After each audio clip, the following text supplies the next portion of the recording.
Hey everyone, we are at the final stage. It's made it this far. I'm here again with Doctor. Thank you very much for joining me. Yes, so yesterday we saw the semi-finals. Micro Machine and GensiBot both coming through 3-0 in their semi-finals, and they will face off against each other later on tonight. But first we have this small matter of the third place playoff.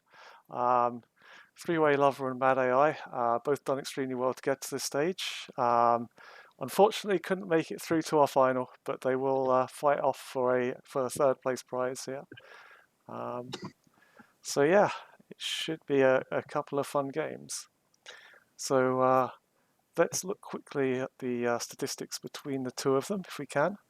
So you see Three-Way Lover fourth place on the ladder. Bad AI came through from 15th on the ladder to make it to the semi-final. Brilliant performance. As you see, the Elo is quite close. But if you look at the head-to-head matches between them, it's only 67 wins to 52. It's not that much of a difference. So could be some close games. How do you see it going?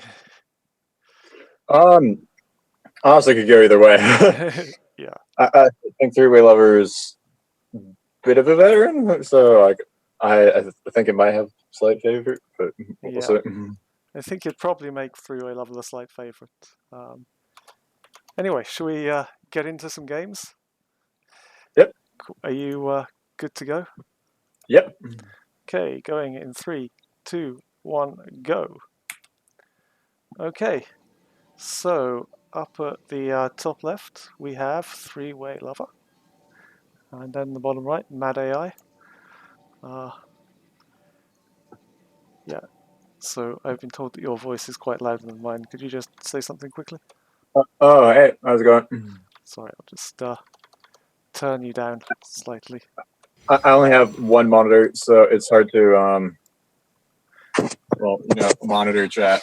No, I can do it from here, so that's okay. That's good. Um, so yeah. Anyway, have pretty standard openings from both at the moment.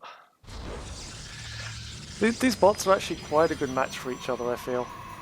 Like,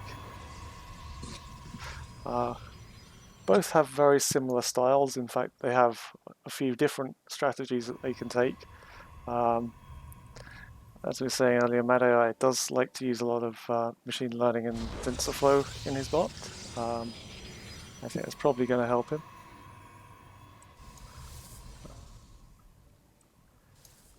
I mean, it certainly can't hurt. Yeah, see, Mad AI does like to just send this little probe to hang around here to say hi. I mean, it's a key part of the machine learning process, knowing what your opponent's doing, or to select your build order. So Yeah. Well, we all know that Starcraft is the imperfect information game, so the more perfect the information you can get, it's the easier to figure out a strategy that's good. for sure. So yeah, both bots pretty much just mirroring each other right now.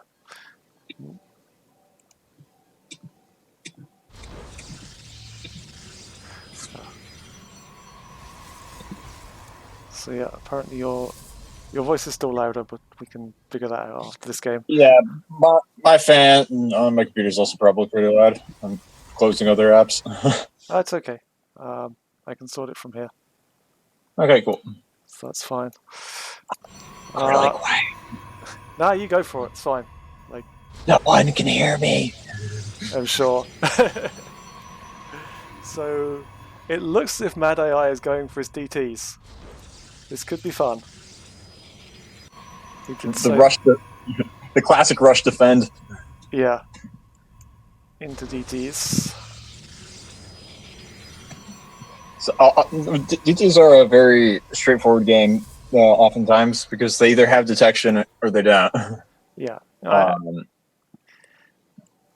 DTs can be Huge risk, strong huge either way. reward. Yeah, for sure. You have absurd DPS. So even if your opponent has detection, if you have enough DTs, you can slice through your opponent's army pretty well. Yeah. I'm surprised we haven't seen like DT blink used to like blink on top of enemy armies and then slice everything up. Yeah, I mean, it's something you can do as well as just use like DT drops as well, which we don't really see a lot of the bots using, and just drop them in the mineral line, because then even if they do have detection, you can pretty much take out about half their workers before they even know what's happening. Especially if you hit two bases at the same time. Oh Yeah. man, that'll confuse so many bots. Oh yeah. So Three-Way Lover does have a base up here and now transitioning some workers across.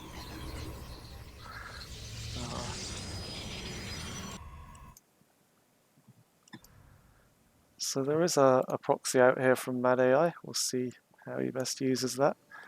And the Dark Shrine is about 50% of the way there.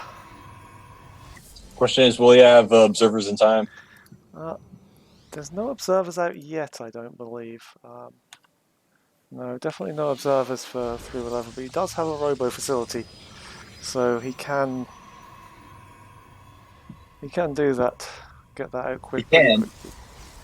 for sure. But there's a saying that says goes once the time for performance has come, the time is for preparation has passed.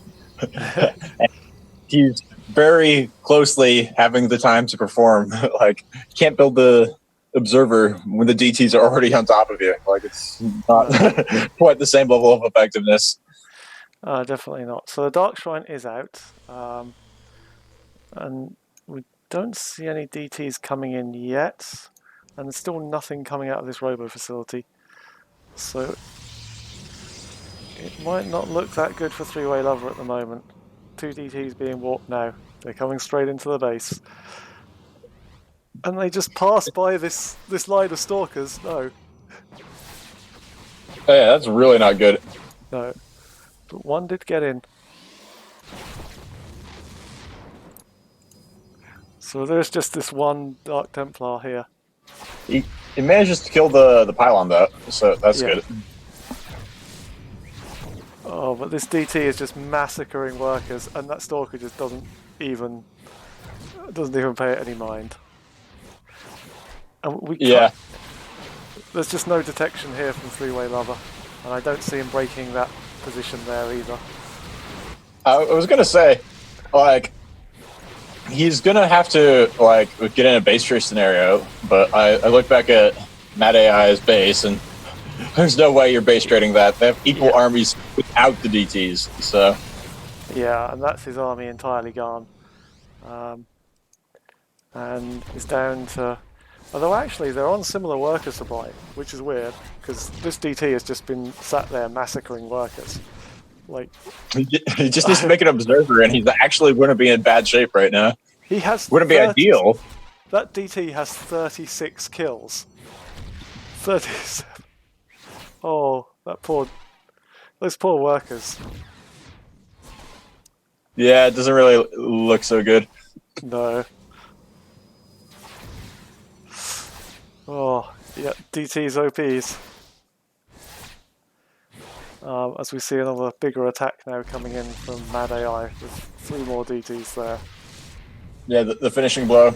Yeah. That DT has 42 kills. I'm keeping track of that now.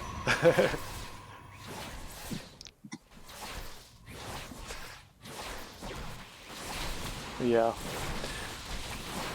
So this should be the last killing blow from Mad AI. Yeah, all of those stalkers are now getting massacred. There's just one worker left. And when those 3 stalkers go down, I'm going to call this. Yeah. We can fast forward to the inevitable conclusion, I think. So GG there, guys. But Mad AI will take the first game here. As soon as he finds that other base, which he does. Yeah, bots have got pretty good at finding bases. So yeah, I think if Three-Way Lover had produced a single observer from that Robo factory there, it would have been a different story. I think he probably would have won that one, but unfortunately, he didn't, and there was no detection there. So GG, Mad AI takes the first game. but it is a best of 5, so he needs 2 more.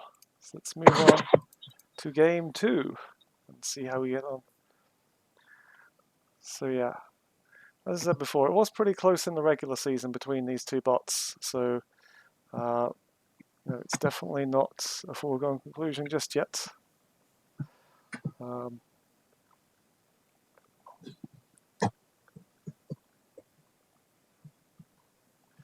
So let me know when you're good to go.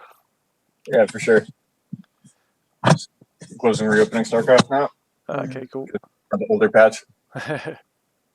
Yeah, that's not a problem. Yeah, I'm not sure if Mad AI will go for that strategy again. It's entirely possible. But then Three-Way Lover might not go for the same strategy as well. We've known him to produce a lot of different strategies.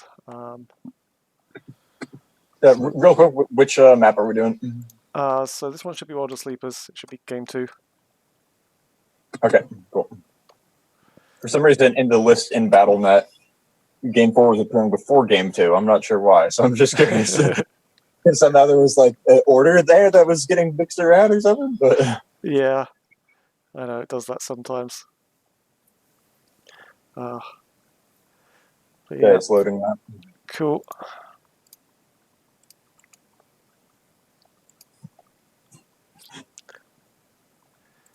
Yeah. Okay, I'm ready. Right. Okay, let me just switch over. Going in 3, 2, 1, go. Okay. Well, down in the bottom left, the 1-0 lead. Mad AI looking to secure the 3rd place. And up in the top right, Three-Way Lover looking to come back. Let's see what strategies they employ this time. Three-Way Lover not known for putting up his strategies early. So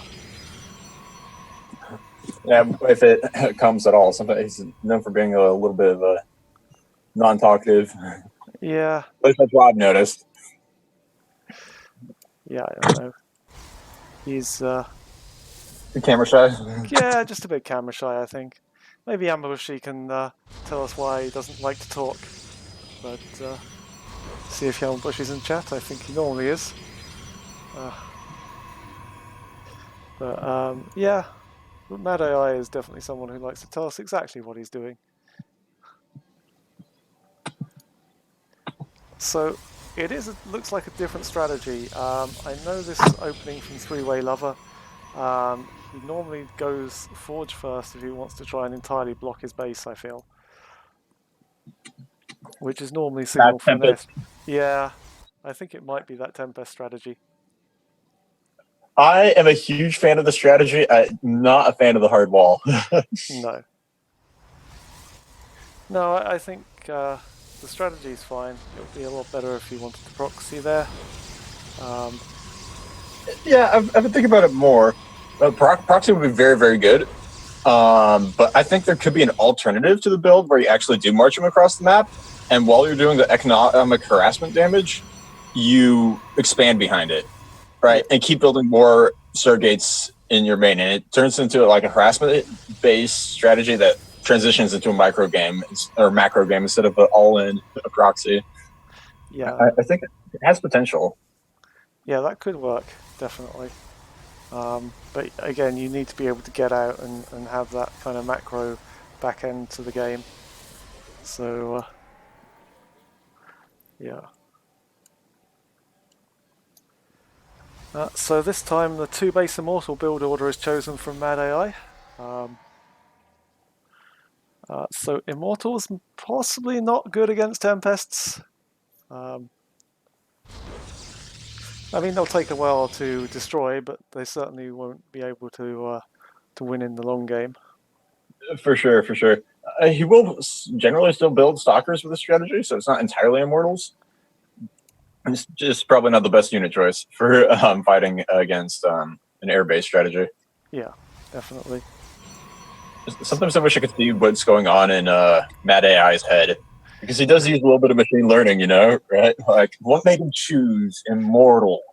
Well, he's like, Yeah, He does say at the beginning of the map exactly what his percentage choices were, so we can that's glean true. some information from that. But again, it's not like perfect information. So, but yeah, it would be good to go through and see exactly what he's doing. I don't really have much insight into what all those numbers mean. It gives you 4 numbers per strategy. Yeah, maybe we can try to figure it out next game. For sure. Maybe Twitch chat can give us some insight. Yeah. So we see the fleet beacon going up. Um, so I don't know. So normally at this point, like Mad AI would like to sometimes builds a proxy pylon. I'm not sure if that's part of this build order or not, but It could be. we see the first immortal about to pop out. It's an interesting strategy. Yeah, I wonder how well it's going to pay out for him. I don't know. He's got a good chance if he can get the immortals to kill everything before the Tempest kill the immortals. That's pretty much the only chance he has at this point. Yeah, it's not a terrible game plan either. I was just thinking to myself, so if I've proxied a Tempest, it'd be the absolute worst case scenario, especially against Terran. Like, Terran is like 20 Marines, right? Like, Yeah. I have my proxy Tempest. He could just take the Marines across the map and kill all my buildings faster than I could kill all his Marines. Yeah. Or all his buildings. Tempest don't exactly have a lot of DPS. Immortals do. Yes. So there's a potential base trade scenario where all the Immortals can just kill all the buildings faster than the Tempest can kill all of Yeah. And Mad that's the AI's build. thing. I'm not sure which out DPS is which, like a Tempest or an Immortal. I'm guessing an Immortal is probably taking it on the DPS scale there. Yeah, Immortals have pretty good DPS. Yeah. So the Tempest has seen the Stalkers coming in, so it does know exactly what's happening here. See a couple of extra things there. But yeah, so Tempest is just using its range advantage at the moment to try and chip damage away at these Stalkers. I don't know if the Stalkers are going to be able to get enough damage. Oh, that Stalker is getting very low. Stalker, the Tempest rather. Oh, the Tempest might just survive. No, I believe. no, I believe. it's gone down. But Mad AI is having a very tough time taking out this position. You see, there's plenty of shield batteries, defences, and the Tempest there. So I think this attack will be repelled. The Immortals put in some work though. Killed the cannon too. Yeah. I was looking at the units. It looks like Tempests have like a third of the DPS of an Immortal. Yeah. Like, it's not very high up there. So now it looks like the initial attack was repelled. So now Three-Way Lover might be able to get some more work done. Now this is something that Mad AI doesn't do very well. He doesn't really group up his units for attacks after the first one. He'll just send them in a few at a time now. That's good if you don't lose your first wave. If your first wave is still attacking, yeah, then it's fine to trinkle them in. If you lose your whole entire first wave, trinkle them in isn't as effective. Yeah, so it looks like Three-Way Lover's going to focus down this Stalker. And yeah, so it's difficult to see. Mad AI does have the extra base here, so if he can keep that Tempest at home, eventually he will be able to outscale. But that depends on these Tempests not being able to get the work done. Yeah, I think currently the Tempest can kill the Stalkers faster than the Stalkers can kill the Tempest, or faster than the Stalkers can be remade. Yeah. But because he's not hard walled in, there is the potential for him to keep expanding and keep increasing the rate at which he can build Stalkers, which would be very good. Yes, so it looks like this pylon's about to go down, which will leave all of these units very exposed here. He might get one more round in. Yeah, there we see. It's gonna be close. Not quite. Oof. Yeah, it looks like these zealots are just gonna be fodder for the Tempests now. They need to move in and attack. They could take down a couple cannons if they move in now. I don't think so. I think they're just gonna wait to be eaten up by these Tempests. And remember, they don't die, they just get teleported away to become immortals later. Okay. Well, there's 2 immortals there now, so maybe they're previous zealots. Zealots in a previous life. That's what we call immortals now. Yeah. Or is it Dragoons? I think immortals might be entirely robotic. I think Dragoons are the...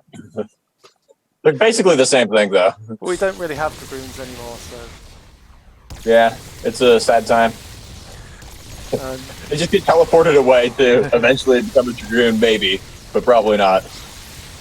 But now we're up to 6 Tempests from Three-Way Lover, so this is probably that critical mass of Tempest we were talking about where it's really difficult to do anything against it. Yeah, he might not have enough time to do the strategy where he expands and continues to outscale. I think he's quickly running out of time, and it may be a little late for him. I think so. I think we're now up to, what is it, 7 Tempests? Yep. These zealots are sure doing their best to buy time. Their lives are truly prior. Yeah. As are these immortals. Oh. You know, Mad AI initially said his build order was 2 base immortals. All right? Yeah. I think he truly committed to it. I don't think he's going to expand. I think he's 2 base immortals. Yeah, I think that's it now. I think even if he wanted to, he doesn't really have the ability now with all those Tempests coming straight in for him. Yeah, it would be rough. Secret base. Yeah, so... Oh man, this is brutal. Yeah, there's not much you're going to do, especially with just zealots in there. I mean, you can buy time. Yeah. Yeah, those zealots are doing exactly that, but not much more. But time for what? For more zealots. They'll have some more time for later. Yeah.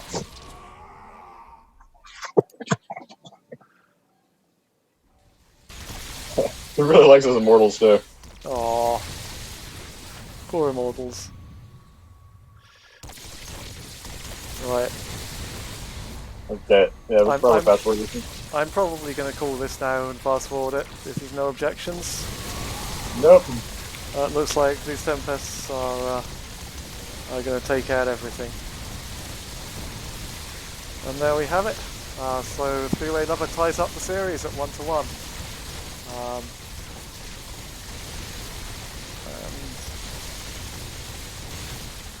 See everything go down.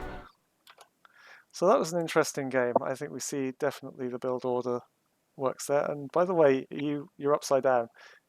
Yeah, I do. Okay, so you're right side up. I'm upside down. Okay, let's try it this way. Yeah, that's better. Okay. I'm vertical, but I was afraid you were going to hit your head or something right there. It was like, yeah, no, I'm basically turned into Spider-Man for a second. Okay, is this going to fix it? Oh, wow. Okay, that was probably one of the strangest times of my life right there. Gravity literally reversed. Yeah. And I was seeing everything upside down. I don't know, man. Like sometimes it just does that, I guess. Like gravity can't be relied upon. Yeah. I guess I'm just at that time in my life, like I'm that age. Yeah. Where gravity just like flips upside down for me. It's that age where you used to be able to defy gravity and suddenly it's there and you realize like, oh god. So we're 1-1 now, right? Yeah, 1-1. Just loading up game 3. Let me know when you're ready. Okay, I almost loaded up game 2 again because it's the 3rd in the list because game 4 is number 2. It's really weird. What,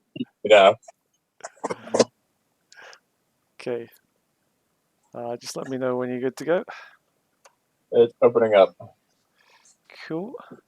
Figure out how to make this camera stay up, but I think I'm just gonna look like I'm slouching forever. That's fine.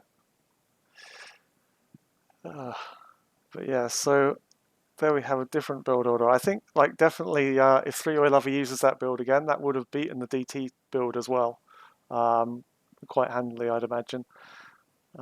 So I'd say it's a pretty close series at the moment. We'll see what other build orders Mad AI has. Hopefully, Okay, ready. cool. You're right.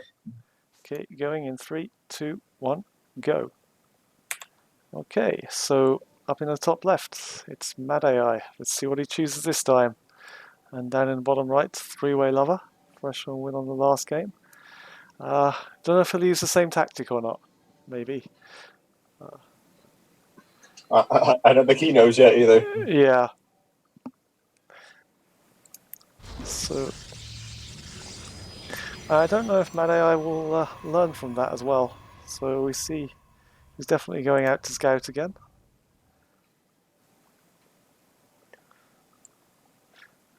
Yeah, I'm not sure if Mad AI has a lot of builds that would beat that one base Tempest, to be honest. It will be quite strong against a lot of stuff that Mad AI does, because a lot of his stuff is very kind of like all-in-y, and that build is definitely good against those types of strategies.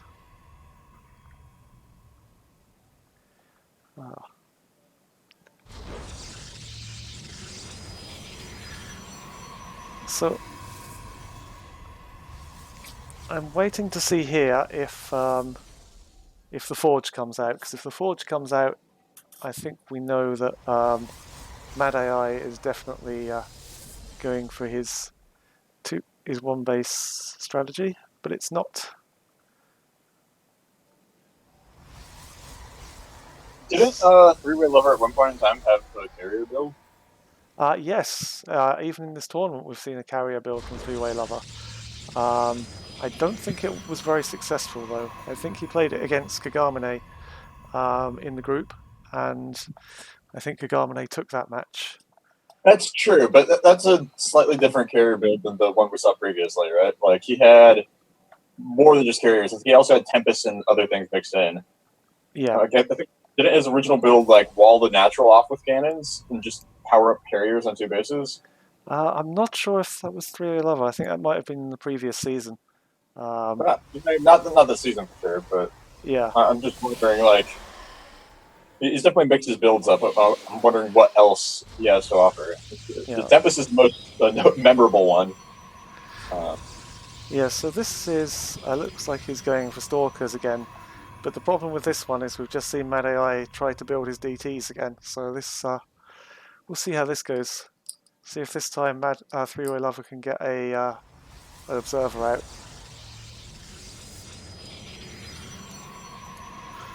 Oh.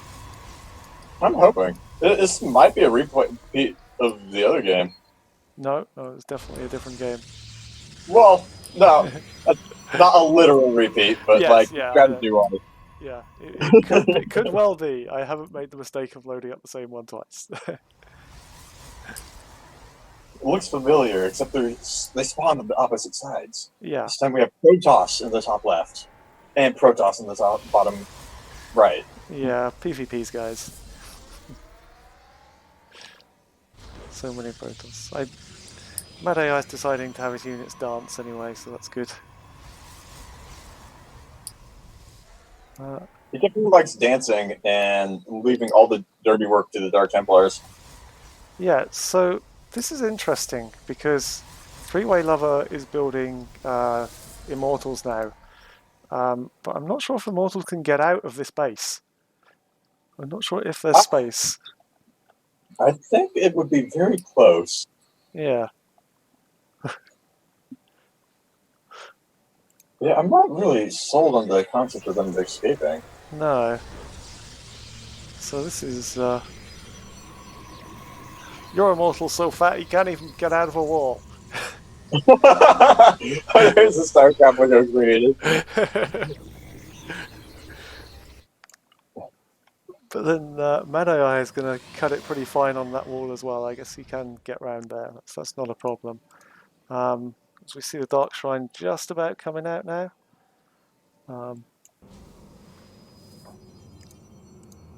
Still no observer for Three-Way Lover. Let's see, can he build one? Can he get the message this time that he needs an observer? He has 2 chances. He has 2 robotic space. Yeah. So he doesn't have to choose. He can build immortals and observers. He can do both. Why not both? Yes, now he's not doing it yet. Oh, that is the other choice. Yeah. So the Dark Shrine is just about finished now. There is no proxy pylon this time for Mad AI though, so whatever he builds, he'll have to walk it across the map himself. Oh, it looks like the Immortals can get through that wall after all. And he's going across the map. Yeah, so this is this might This is actually work. definitely different. Oh, there we see it, the first DT. Yes, but that's just 1 DT against 3 immortals and 12 stalkers. Sure, but I mean, yeah, it's good. I'm not two saying it's not going to DTs, be yeah. Oh, like, it's going to it's be very definitely gonna difficult. be It's going to be very difficult to break this position here, especially with that cannon and battery there, and the DT on the low ground. Oh, it doesn't look good for Three-Way Lover here. He needs to back off. He needs to get the observers. But oh, the Immortal goes down, and oh, it looks like this other Immortal is not long for this world as well. So yeah.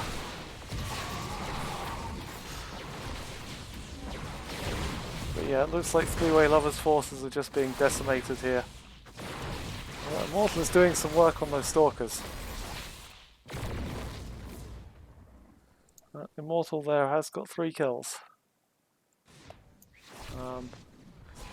As we see, I didn't even notice it here, but this DT in the base is just absolutely slaughtering workers. Oh, there. Yeah. So just 7 workers left.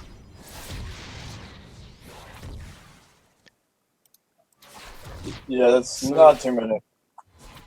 No. He's not going to get that chance. But oh, he might. Almost enough gas for an observer. I don't think it's in him to build one. He doesn't like Yeah, vision. he's almost there. He's almost there. Oh. One more trip. Aww. No, it's... I'm calling this, guys. GG. Yeah. So, we have it 2-1 to Mad AI. He's on match point. So, let's get the game 4 up, the one that's second on your list. Okay. It's game 2 in my book. Okay. So...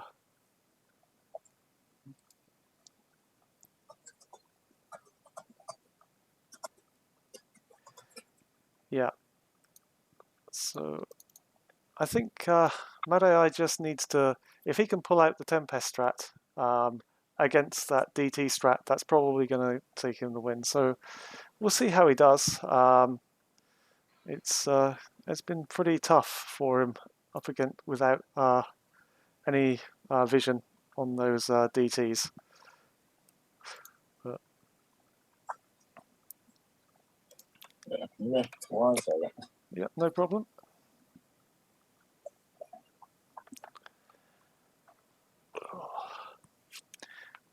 Yeah, but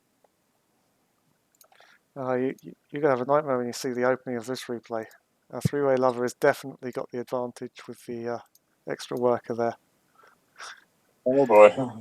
Definitely slightly closer to the mineral line. I think he's... Blizzard, yeah, it's cheating. Yeah, get the window up anyway. Do you see it here, guys? That cheat there with that little... that's way off. I know. Okay, I don't have it open yet, but I have the stream open, but that's... yeah, it's... that's off something fierce. What the... mean, that's the worst one I've seen. Yeah. Yamabushi says he has some bug in PvP. Observer should have been out in both games. Yeah. In time, but it didn't. So, oof. That's not good. Yeah, it's tough when you get bugs like that, especially in these kind of games. But you almost ready to go? Yeah, it's coming up. It's coming up. It got confused. The Starcraft was still running, so I had to like completely kill it and reopen it. Okay. Remember, kids, never go full Linux. Yeah, that's Linux for you guys. Never go full Linux. It has a curve like this. It starts off like really slow, Yeah. and then as you go, you get more and more like optimized. You know? Yeah, it depends whether you want to spend your life learning to write bot AI or learning to use your operating system. Ah, savage.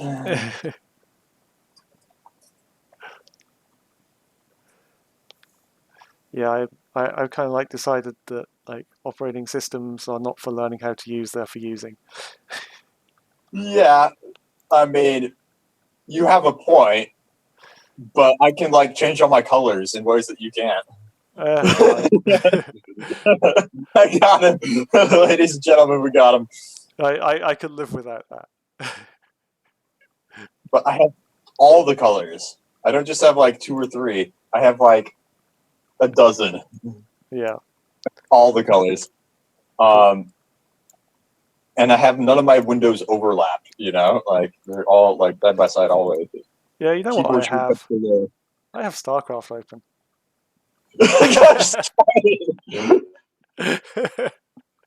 Loading by now.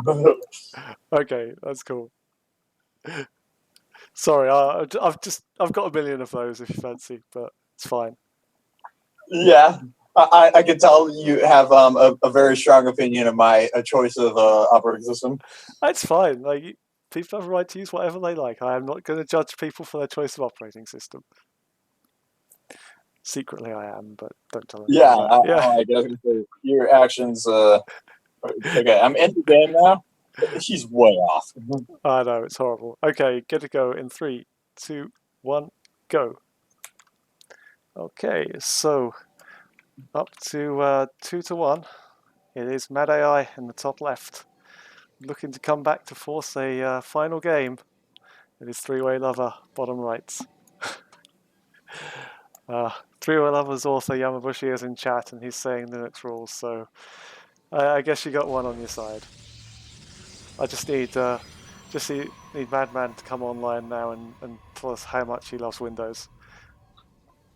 Just to make it into a grudge match, but don't know if he is going to. So yeah, the more important thing is let's see what strategies they're going to use. Certainly looks like it could be the hardball strat from Three-Way Lover this time. We'll see very, very soon.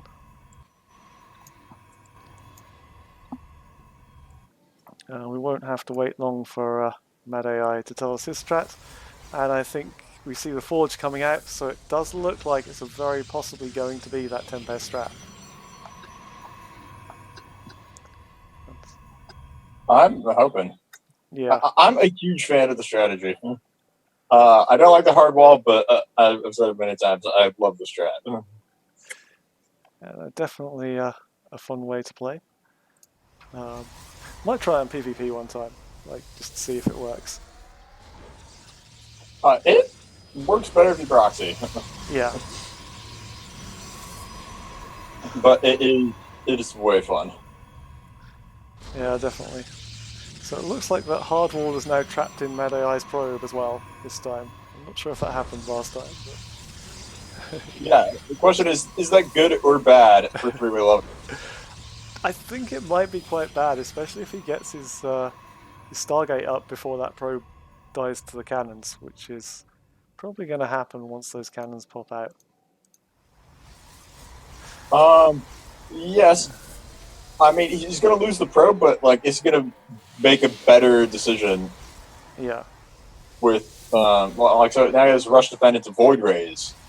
Ooh, this might be a fun That's strat. yeah, that's definitely fun versus Tempest. Like, there's a lot of interactions there. Yeah. Because I believe Tempests are massive and armored. Yeah. So it looks like we got a Stalker out that's going to kill that probe. But I'm just looking at the APM values, and there was a while there where the APM for Three-Way Lover was at absolute 0. So um, it's very, he's very efficient with his actions, certainly.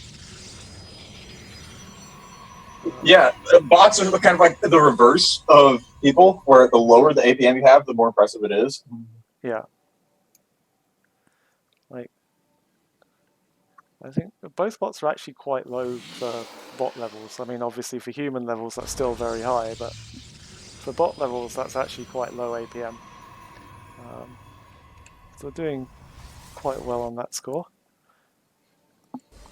But I think to put it in context, so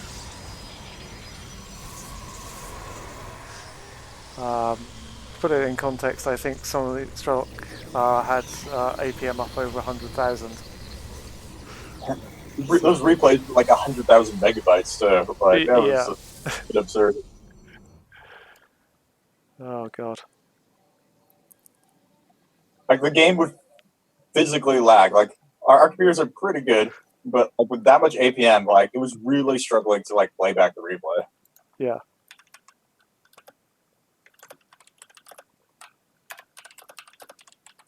So it looks like an Oracle came out first. I guess for detection or whatnot. We're gonna probably see we're probably gonna see Void Rays next.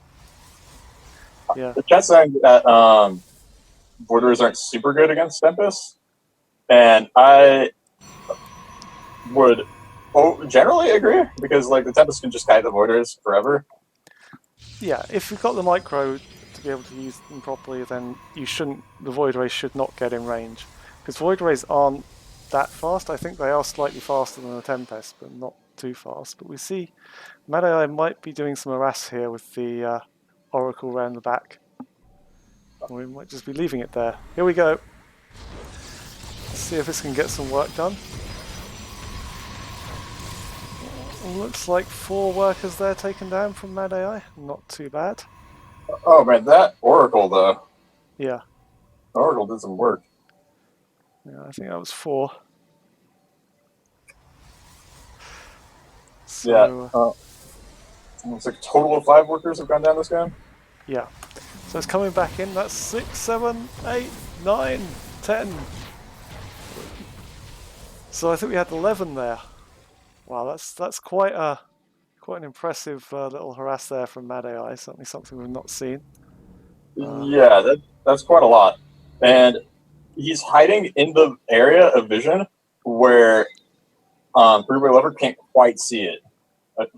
Right? So if he's not programmed to remember that there's an Oracle there, he's just gonna forget and like let it keep happening. Yeah, I mean, this is very bad news from Three-Way Lover here. That's not great. See, the Tempest is coming across the map. So he's got the initial Tempest out here. I don't know how much work that's going to get done.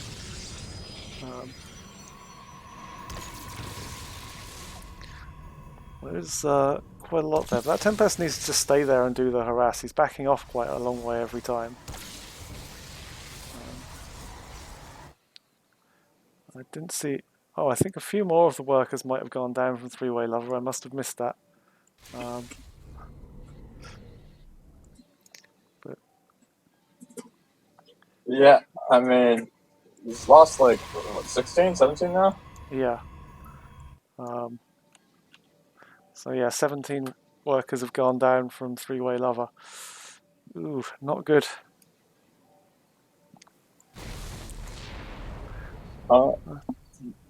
Yeah, he's definitely not able to afford more Tempest very fast. He's just got to pump out some workers to try and replenish those he's already lost. But that's going to severely delay his Tempests, unfortunately. Yeah, it doesn't look like he has code to automatically balance his resource collection rate. Yeah. So he's not retransferring workers from gas onto minerals once he loses them. Yeah. We saw even more. That was another 5 workers there went down to that Oracle. Oof. That Oracle is basically the hero. Let's see. 22 kills on that Oracle. That's quite a lot. Yeah. Although this Tempest is getting a little bit of work done over here, but I'd say it's probably not enough. It's We see. I wonder how much energy he has to have. I think he might be waiting 50 energy. As we see, this is how Void Rays counter Tempest, boys. Ooh.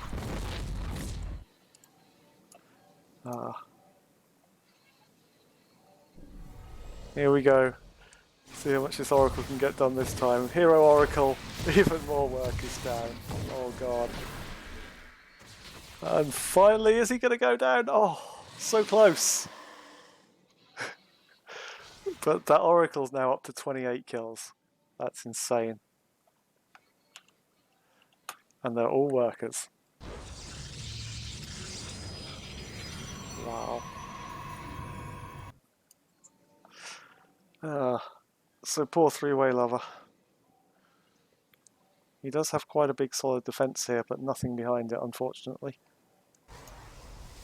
As we see Mad AI, it looks like he's going to come for the attack now. this is going to be probably the finishing blow. Yeah.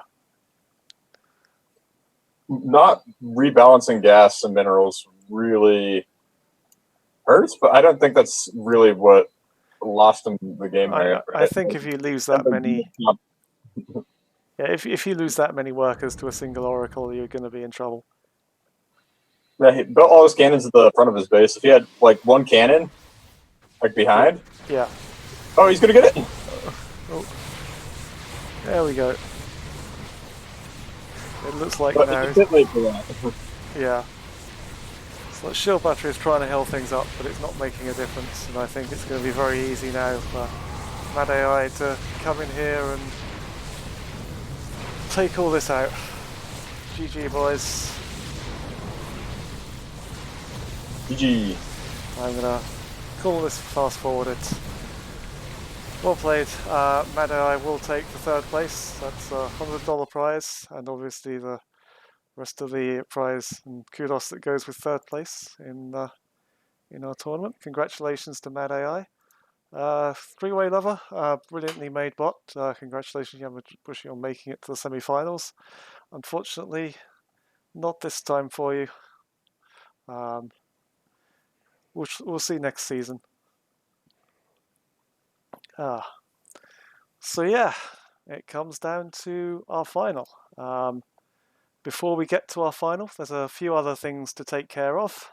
So we have some spot prizes going, which we'd show the results of. The first one is for the bot with the fastest frame time.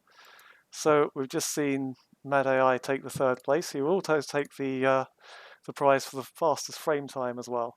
So with 4.24 microseconds, or milliseconds, sorry, not microseconds. That's entirely different. And iBot second. One Trick Pony coming 3rd there. Mad AI again, super well-made bot, very fast as well.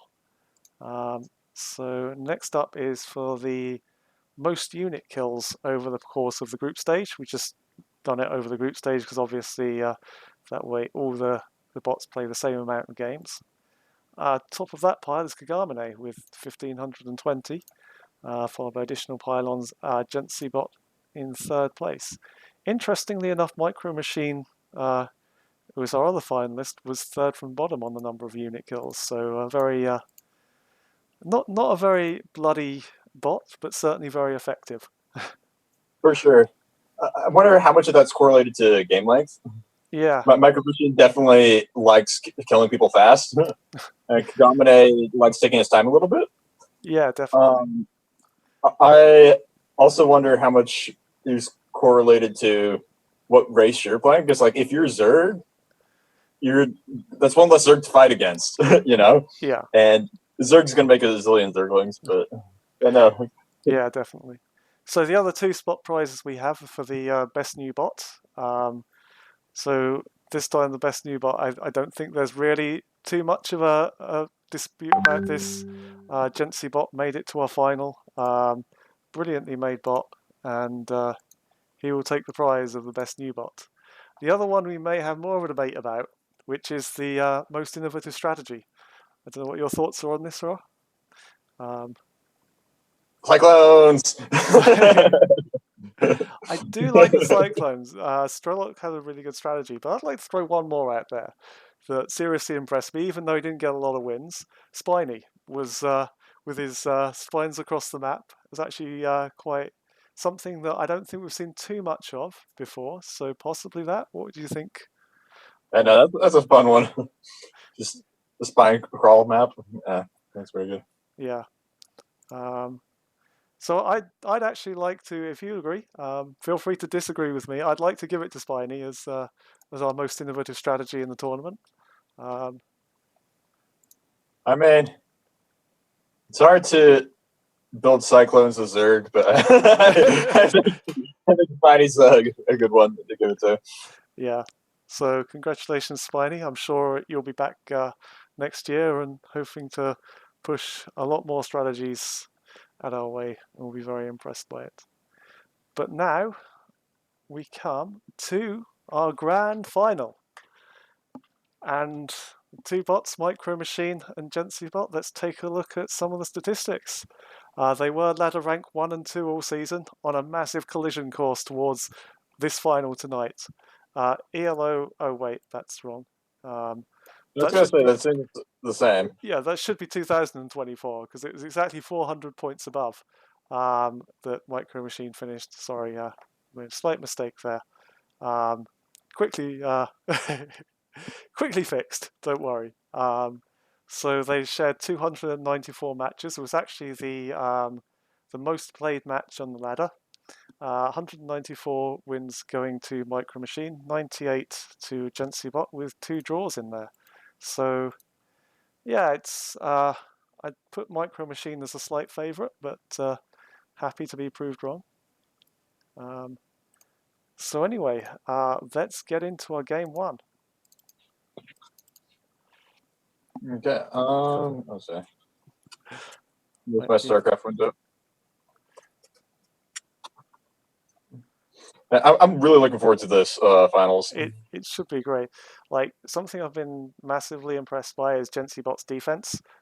He's got he can basically just sit back and mass up, and he's basically got an answer to almost anything that anyone throws at him. But by the opposite token, so Mad AI, Micro Machine has a great early offensive play. It's great early harass, and hopefully that might. I say hopefully, but you don't know how that's going to play out and whether Gensibot can really sort of hold that off. For sure. Going off of the win rates between the two, it looks like Micro Machine might be the slight favorite, but I don't know if you can really hold on to that as going to be facts, because a lot of it's going to be very map dependent and situation dependent. Like both these bots are absolutely phenomenal. Yeah, definitely. 2 of the best bots we've ever seen on the ladder. And you know what? Micro Machine, he's got 2 Pro Bots tournaments behind him. He's doing extremely well on the AI Arena League as well, which is great. One thing he hasn't got yet is he hasn't had a win in the SE2 AI ladder. Looking to put that right tonight. So we'll see how he gets on. Or will it be Gensibot, the newcomer, come in and swoop that title from behind him? It very well could be. I'm rooting for Gensibot. I've been very impressed by a lot of his defense, and I'm also been really impressed by his coordinated attacks and his timing pushes. So just very. It feels correct to watch him play. Everything he does feels like the correct move. Whether or not it can hold up versus Micro Machine, we will see. But Yeah. Okay. In game. Okay. Going in 3, 2, 1, go.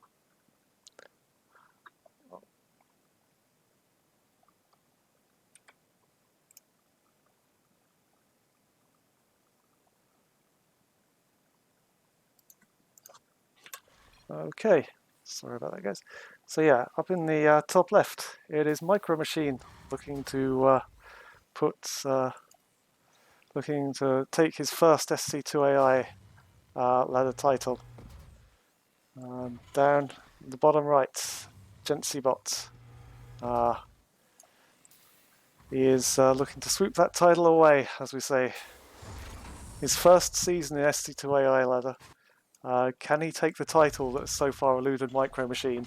Or will Micro Machine finally get his first title on the board? We'll see. But yeah, so immediately we do see the proxy coming out from Micro Machine. I believe he said he was going for proxy cyclones. So That's correct. And I'm all about that. yeah, I can tell. I'm surprised how much I like the new Cyclone. When it came out and it stopped doing the, I was like really disappointed. But like watching these bots play have like really sold me on it. Yeah. So, I think we might be slightly out of sync. What time are you at now? 126. Okay, We can pause and sync up if you want. that's okay. I'm on 135. Okay. Yep. When you said 5, I was in the same spot. So Okay, that's good. So yeah. So we see a couple of Reapers coming out now from Gensy.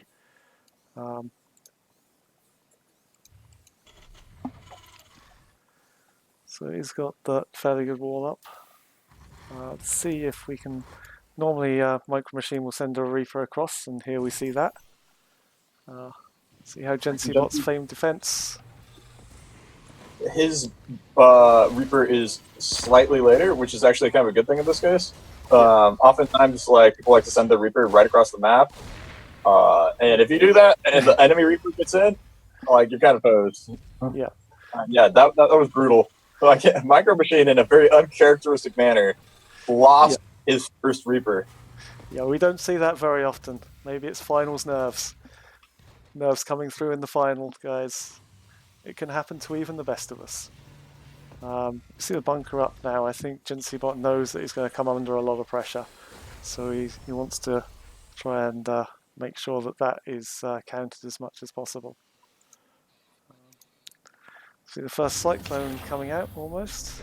As another Reaper comes down. Yeah. GentsyBot has finished the tech lab on his factory, but he has not yet started a tank. He's short a few minerals. Yeah.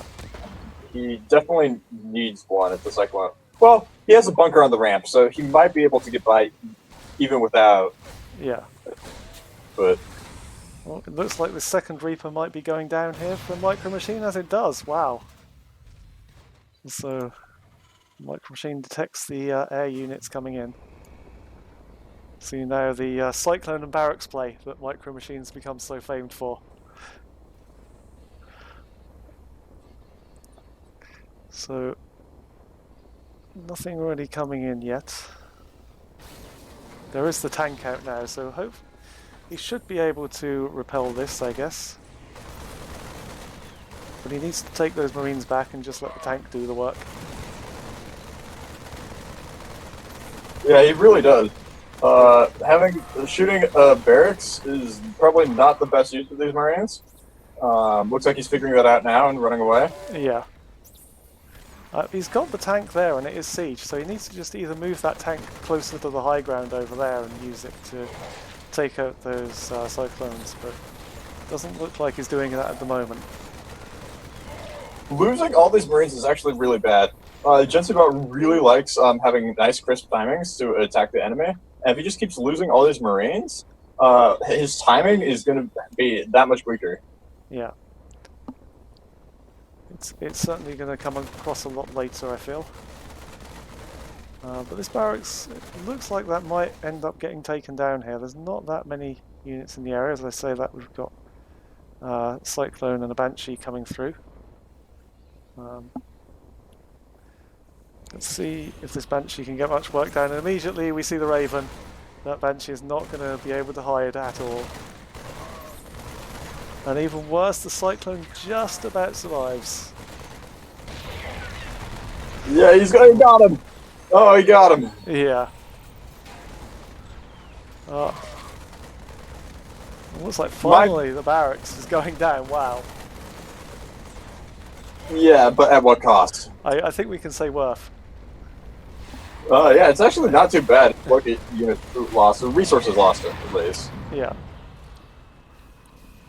My main concern right now is GenCbot is just now getting his natural. Micro Machine has took advantage of the fact that he's being so aggressive, and he got 2 bases to GenCbot's 1. Yeah. So it's definitely going to be a huge income advantage for him.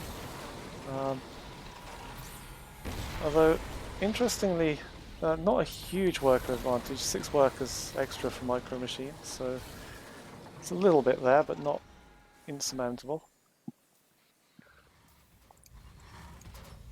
But yeah, I have noticed that Micro Machine does like to expand a lot. Ooh. We're seeing a tech lab on the starport. That might be fun. I'm wondering if he's going to go for battle cruisers here. I'm hoping. I am the biggest battlecruiser fanboy. I know. Probably of all time. It's certainly definitely a possibility here. It's interesting that GenCbot does have a bit of a army advantage at the moment, certainly in all those Marines he has.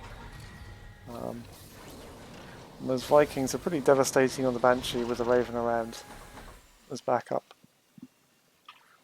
Yeah, the Banshee could definitely wreak some havoc in the main because there's no turrets and the Raven's slightly out of position, but I don't think Micro Machine knows that. So I certainly would prefer Gency to get a few turrets just to guard against that.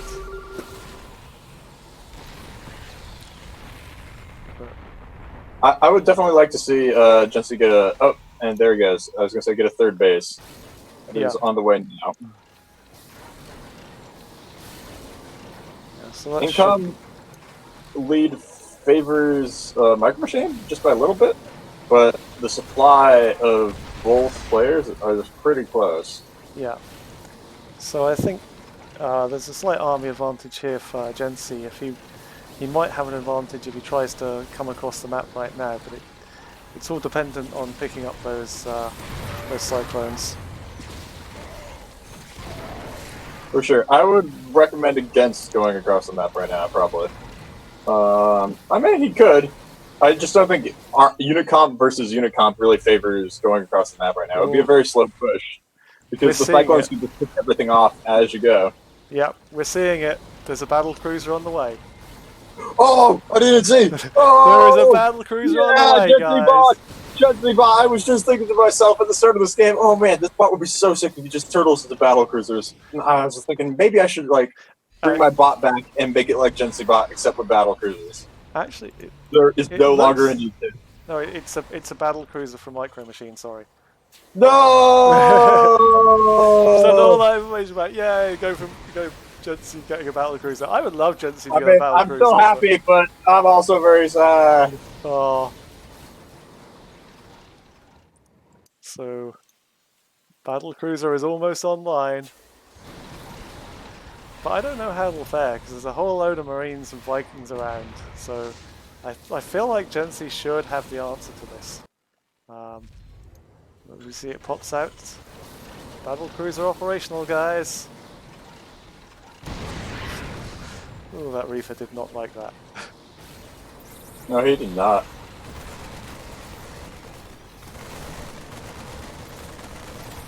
So,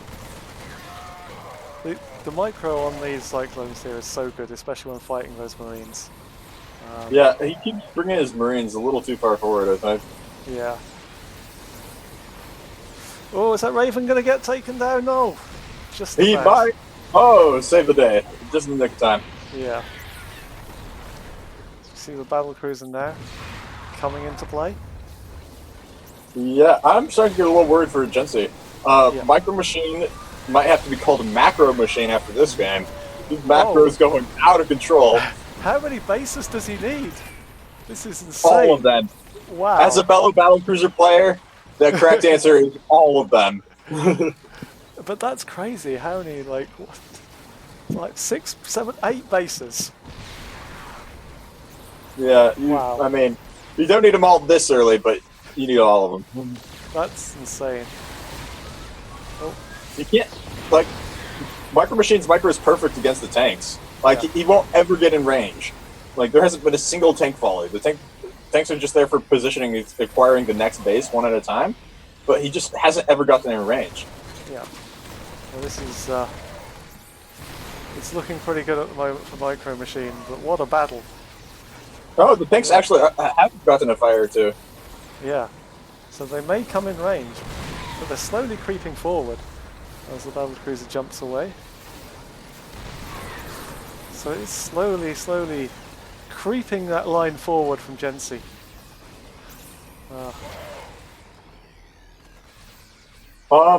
Yeah, so the Gensi isn't in a terrible spot right here. Like, it's not good, but he is creeping forward far enough to secure the next base. And as I say that, he pulls his tanks a little far back. He needs to not have his tanks there. He needs to defend that fourth. Because as long as he's on 4 bases, he's fine. Like, it's not ideal, and he's definitely behind, but he has enough income to compete. Yeah, definitely. Like, I'd actually say, like, having all those bases from Micro Machine at the moment is not going to serve him that well. Like, obviously having them there as a backup to go to is good, but like having, like, just specifically having those bases there, you're not going to be able to saturate them all.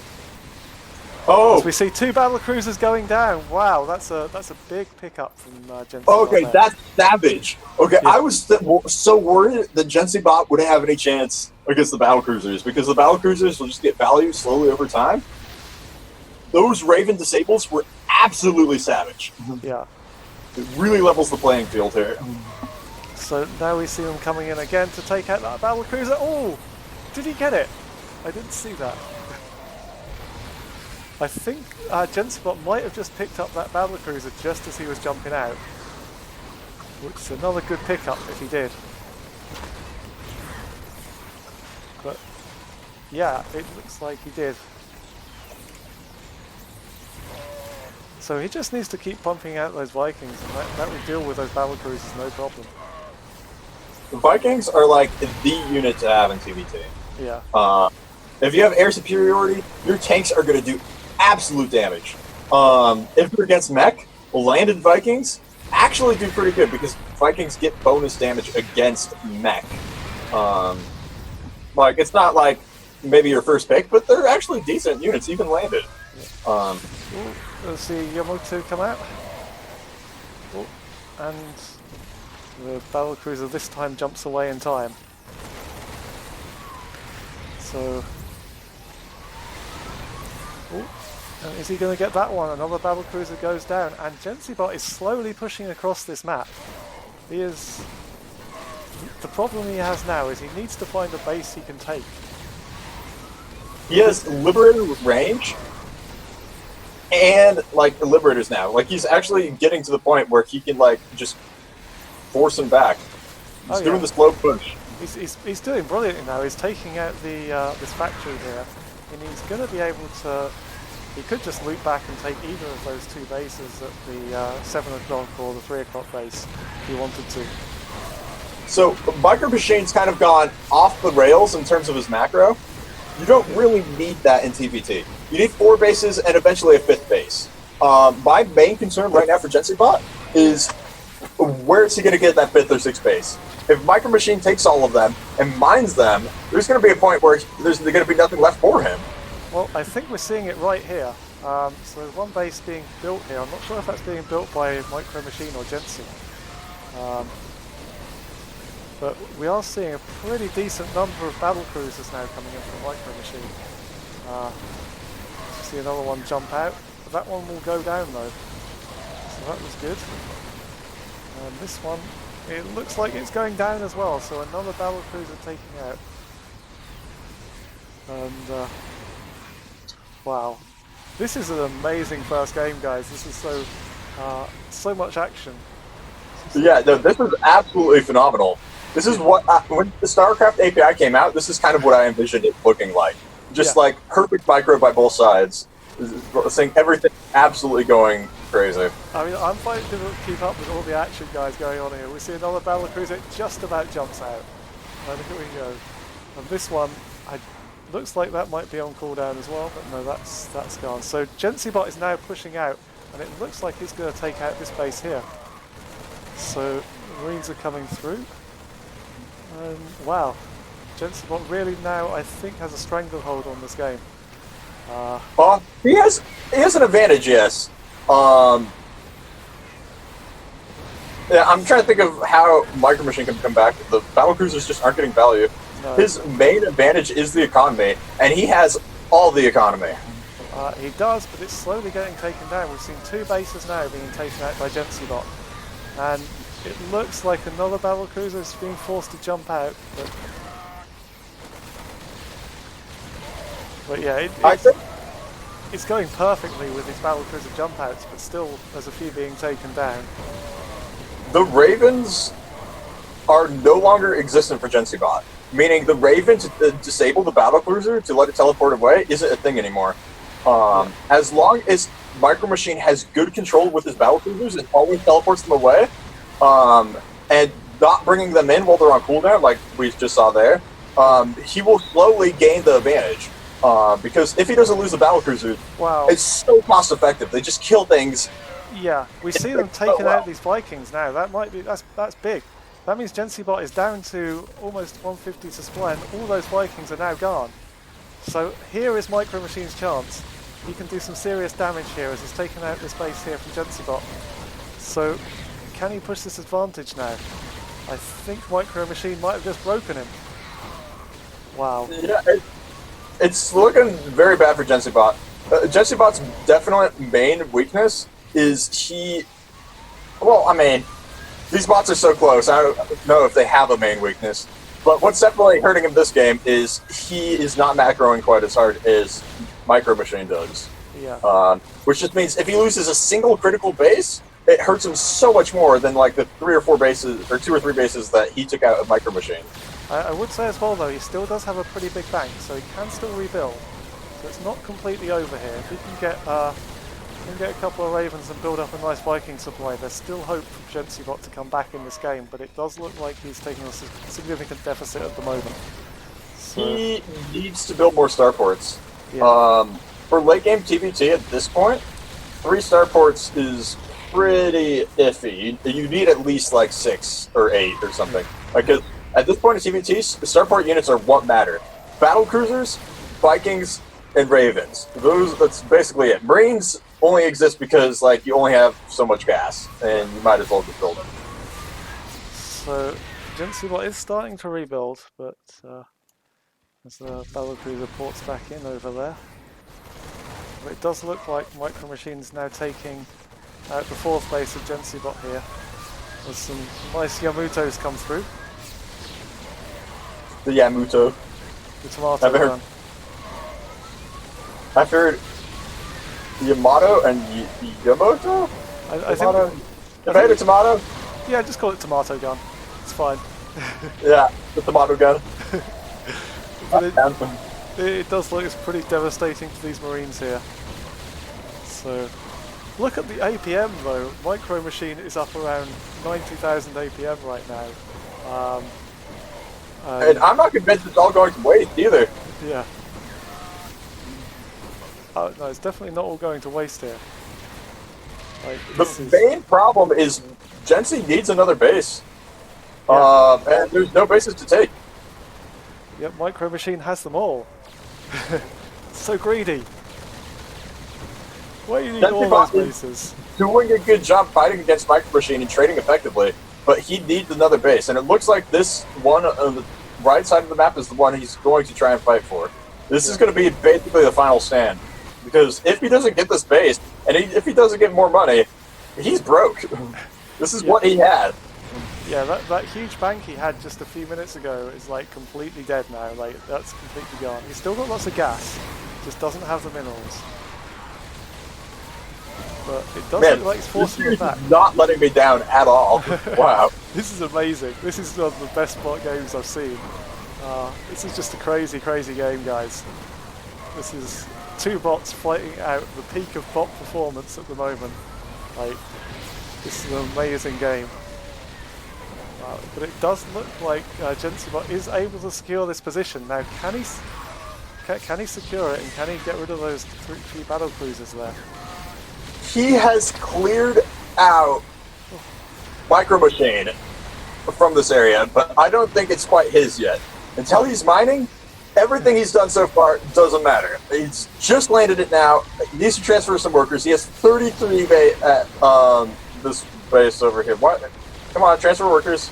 I believe in you. You can do it. There's no need for Transfer the workers. Oh, just about porting out in time for that battle cruiser. As we see the other battle cruiser over here. Can that get out in time? Just about, yes. Man, if he doesn't transfer these workers, this could be the saddest loss.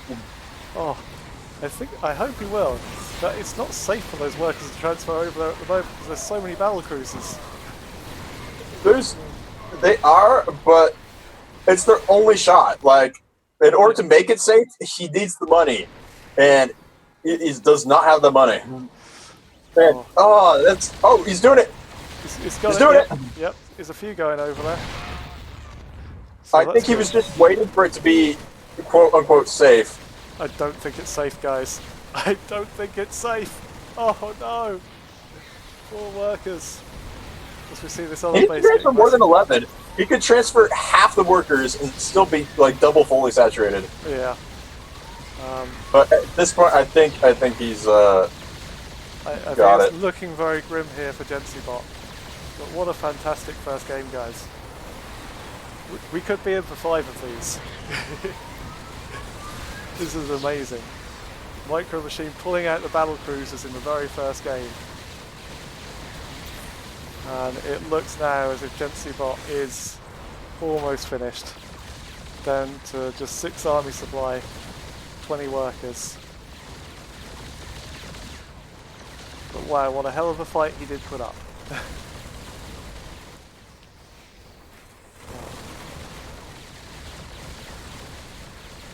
So yeah, taking out the first base over here. I kind of want to fast forward this to the end, but yeah, we can. It's been such a good game. I kind of want to see the end of it. Yeah, this has been brutal. Nothing really Gensy can do now, so we'll get to the end because unfortunately bots don't know how to surrender. But yeah, what a fun game.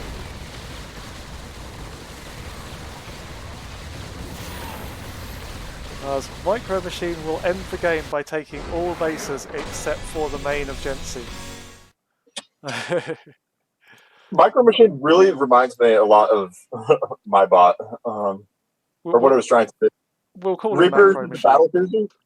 Yeah, Reapers is the battle cruisers. Macroing as hard as possible. Like that's my cup of tea right there. Yeah, that was some crazy good play from both sides. Like the disables on the battle cruisers to take them down as well was very impressive from Gensy. And if he can carry on like that, he's going to stand a good chance of making a decent fight of this series. So let's go to game 2, I guess.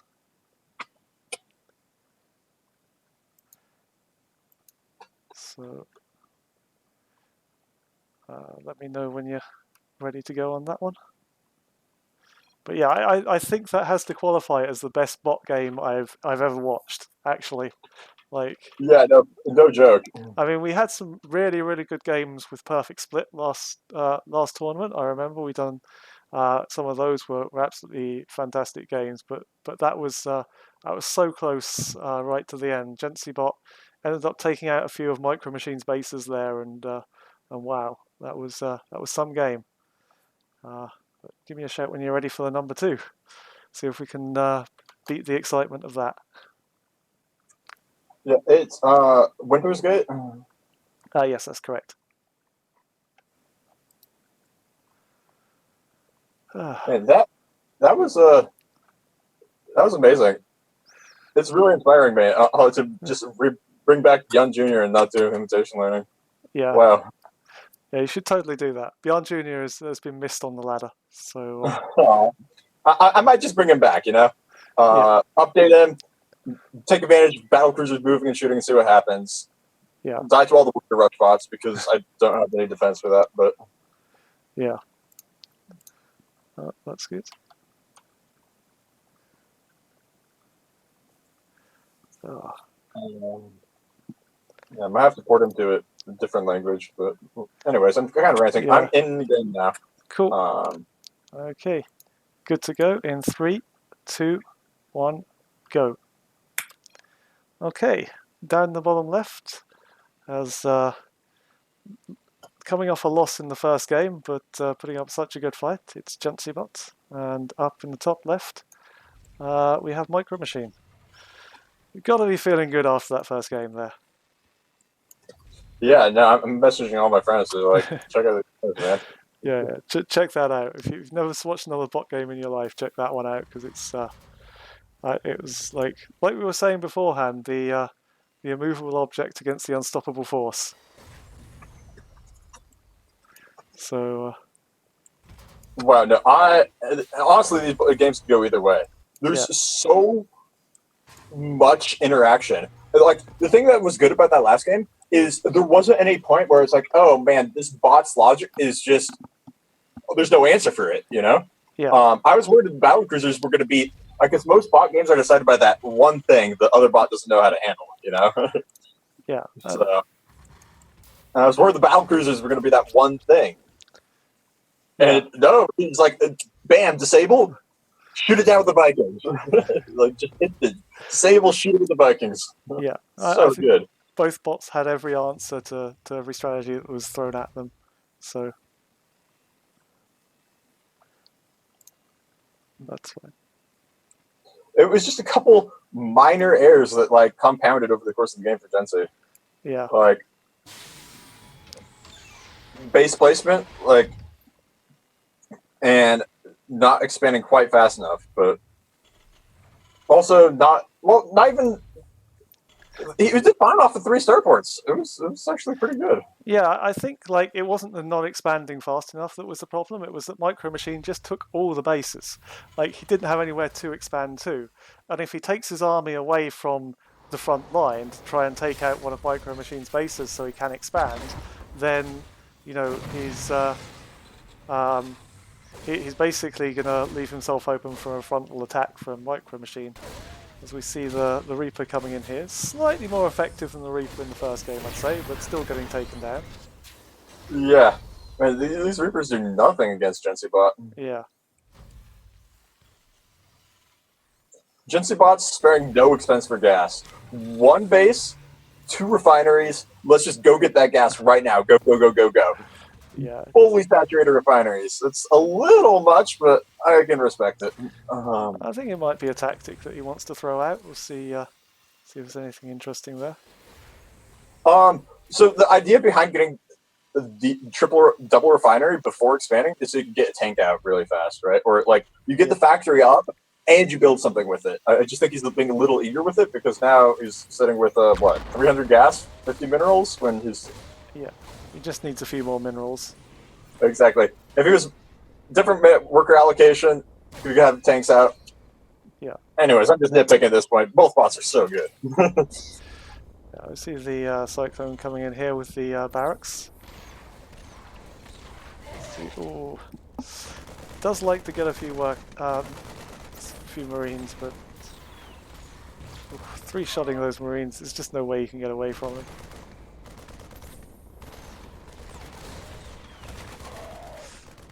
Ooh.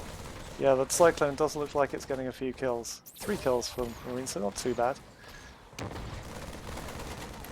I wonder if the barracks get stopped in those slow zones. It looks like it does, so it might be taking an awful lot of damage there.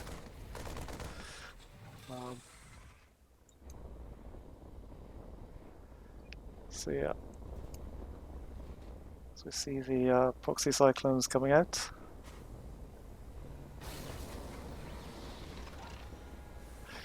It's actually kind of interesting because it looks like that supply depot is kind of like strobing in the slow zone. I've not seen that before.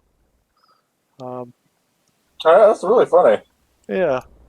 So if you make a building in the slow zone, it's animated. So let's see if he lifts that depot more slowly when the Gency bot moves in. Yeah. So. Well, I'm looking at the depot. Does look like what? Oh. See, this is Not where lifting Micro Machine is just so good. He saves those cyclones. As we see the cyclone, oh, as I say that, it might go down, but not quite. I'm sure any other bot would have lost that cyclone right there, but not Micro Machine. He's a little short on Marines right now. That's not super good. He needs the Marines to fight against the Banshee. Oh, and disable. Nice. Yeah. I think I'm a couple of seconds ahead of you. Oh, that's fine. I'm at 5:13. Yeah, that's good. Okay, cool. Nice. There we go. Perfect. Okay, so the Raven does have a good view on this Banshee here, but there's not really a lot. You can get the Cyclone onto that. It might get taken down. We see the Viking coming out again. It does look like the barracks is going down at least. Which definitely helps fight against the Cyclones. Gency bot just taking his time to expand. No rush. Yeah. Again, we see here Micro Machine taking 3 bases.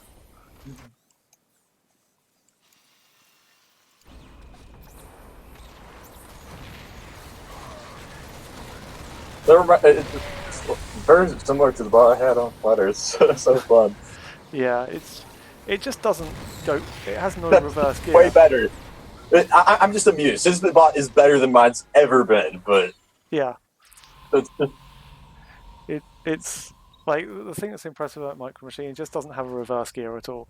Like everything is always straight up and in your face. There's no sense of back off. Let's go and regroup or anything like that. It's always straight up and in your face.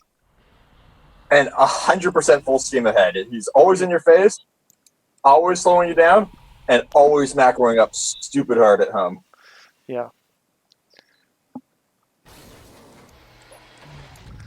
See, I wouldn't be surprised if Micro Machine tries to take a 4th place pretty quickly. Well,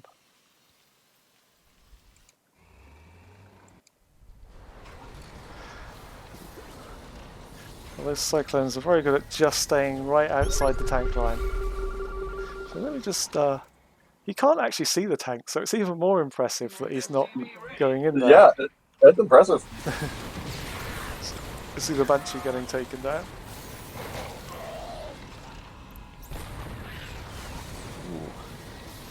I got scared for a moment for that Raven because I thought it had got locked on, but it hadn't. And because you can't see the tanks, occasionally it takes a tank volley. Yeah. Because like Gency bot leaps for his tanks forward. I wonder if it is out of range, or if Gency were to get some vision over there, the tank would be able to hit it. But I don't quite think so. See, I wonder if one thing it's remembering exactly where the position of the tanks is and going deliberately outside of range. So if Gency moves forward like that tank is right now, he might be able to get a shot, or not. Yeah, I think Micro Machine remembers where the tanks are because he's just not going in range based on where he remembers the tanks being. So Gency bot move forward. And man, that's fun. He retreated with all his Cyclones, and then he's like, "Oh, look, you don't have tanks there." He sent one Cyclone back in. All the other ones went back home, but he sent one in just to say, "Hey, what's over here?" Yeah. So that's impressive. No, everything about this guy's impressive. Oh, it's like I don't know how someone beats this now because like you know either of these two bots like is going to be an absolute terror on the ladder next season. So we're going to have to figure out a way to beat them. Or else Terran OP, as they say. I mean, Terran has a huge advantage in the sense that it's the race with a lot of micro potential, or it gets the biggest bonus from microing its units harder, and bots micro really hard. So Yeah. We see, Terran and Zerg both get it too, but not to the same degree. yeah. See Gentsi now trying to expand. This is a little risky, I sense. But he does need to get that expansion up, so it's probably worth taking. Oh, got unsieged. He's going to lose a tank. Ooh. No, I think he might be okay on that. Oh no, I think he did lose one. Oh, okay, sorry. Missed that bit. Okay. So he is, as we see in the last game, he is starting to push back a bit. But I'm not sure what Micro Machine is going for here. Possibly we see still Vikings coming out of that. I don't believe there's any battle cruisers coming out as of yet. For Micro Machine? Yeah. Oh wait, no, I was wrong. I saw the battle cruiser. Yeah, I was going Apologies. to say, like, am I in the future? Like, spoiling No, it, but no, it looks like that one's going down though. That's a big Yeah, pick-off. As we yeah, see that. that's a massive pick-off. Yeah. So now I get the feeling Gentibot should expand behind this. Should pick up that fourth. If he can. Once it's complete, yeah. Yeah. I find it really fun that, or silly that all bots right now, or both Gensi and Micro Machine, kind of have this agreement where let's only get orbitals, you know? Let's never get any planetary fortresses. Yeah. So, like, Hellion run-bys would be really good because there's nothing to defend, really. Yeah. Like, run-bys in general. Planetary Fortress would actually be quite good against defending against the constant attacks as well. Oh, do you see the natural, or the third, of Gensi bot? Like, the Cyclones are right on top of the SCVs and just not firing. They're like, oh, I don't really want to fight you guys. Yeah, oh god. So there is a fourth base now up for Gensi with Micro Machine is there.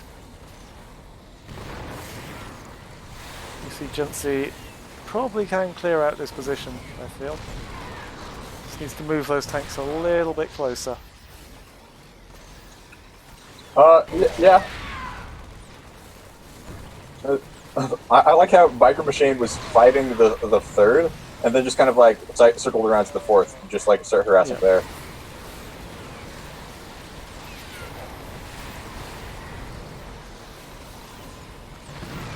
So yeah, I see a few workers being taken out here. Those tanks really need to get in and start doing the work. See a couple more battle cruisers. Tomato gun is being fired. One battle cruiser down. It's really hard to do work with tanks when your opponent has micro that says, "Hey, I will never ever one step in your range." Yeah. But I feel you have to get them in a position to threaten that so you can protect your own worker line there. So, well, we do see a couple of nice shots off on the Cyclones. Oh, there's a nice disable there that prevented the tomato from going off.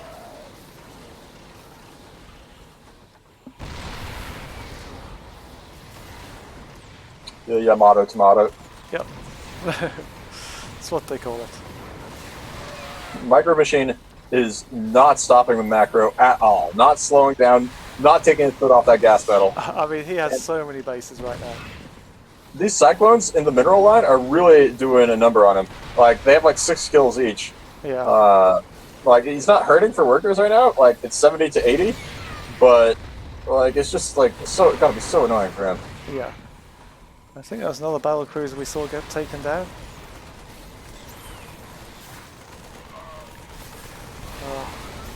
So So he's got the Liberators up as well, which is going to help. For sure. Yeah, no, the Liberators did massive work against Micro Machine. I'd love to see more of it, to be honest. Yeah.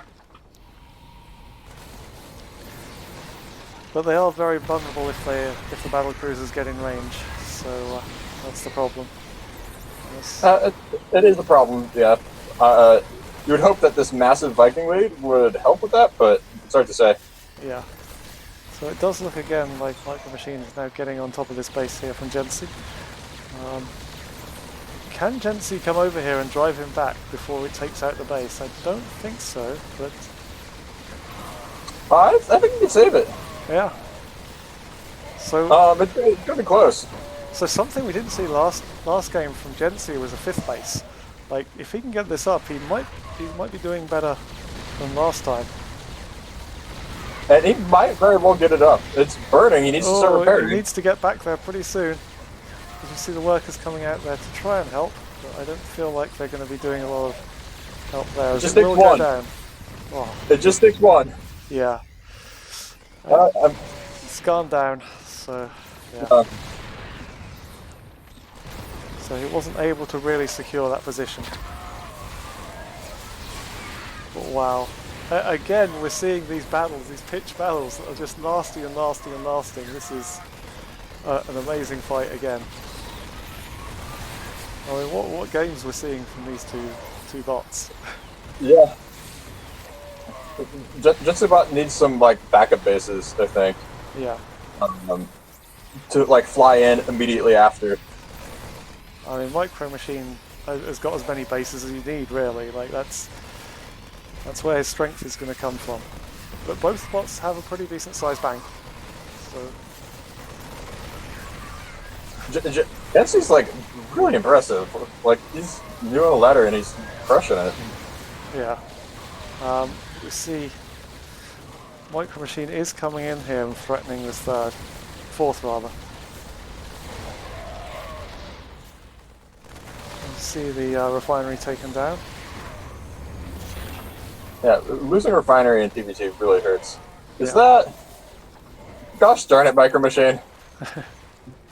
He's taking the base like right now. Or wait, is he? I thought he was, but the SCV's not actually building things? Is this the SCV? No. Nope, he's going to mine gas. Whose base is that? That looks like it's Gensi's coming over because it's floating over. Yep, there it is. Yeah, there it's coming. Man, it's gone. Oh no. Gensi, no. So Micro Machine is really just strangling Gensi into this little tiny quadrant of the map while everyone else is while enjoying pretty much free reign of everywhere else on the map. Gensi, I don't think he has the logic, but he just needs to fire the Dorito gun and like jump on him. You know, like he has a superior army composition with 20 Vikings. Well, actually, no. Micro Machine's built up a pretty good Viking count, but I feel like if he just fires the Dorito gun and just attack moves in, he could do some real serious damage. Yeah. Yeah, it could work, but it just seems like Micro Machine is slowly closing the vice here, and it's so annoying when you see those battle cruisers jump out at the perfect moment after throwing all that DPS into them for nothing. Well, not quite for nothing. We see a few units from Gensi moving across the map, but not really getting a whole lot done. Oh wait, no, they're just workers. Oh.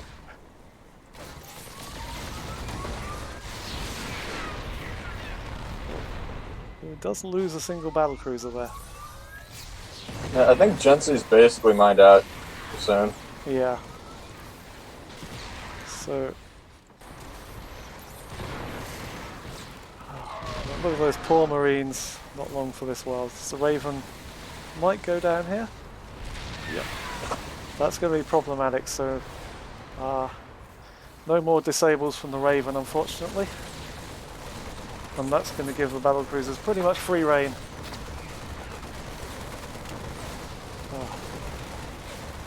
I mean, the disable ladder's less later in the game because you can shoot it down faster than it can Yamato and teleport away. Yeah. Once you hit a certain amount of Vikings, which I don't know if he has anymore. Like he's really No, I losing it don't all. think he does. Yeah, I think his supply is plummeting now as we see Micro Machine. This could be the final death push that could put him 2-0 up in the series. On the brink of taking his first SC2AI ladder title. I'm a bit of a fanboy. I don't know, but I'd like to see Gensi start making some battle cruisers. Yeah. I think it would definitely serve him well. So down to just one worker left. And, poor Now that Gensi. he's on the Vikings, there's like 5 on top of each other. Yeah. So I think I'm calling this game here. Micro Machine, GG. What a game. They're putting up a huge fight here for Gensi Bot, but it just can't break out of that quadrant of the map.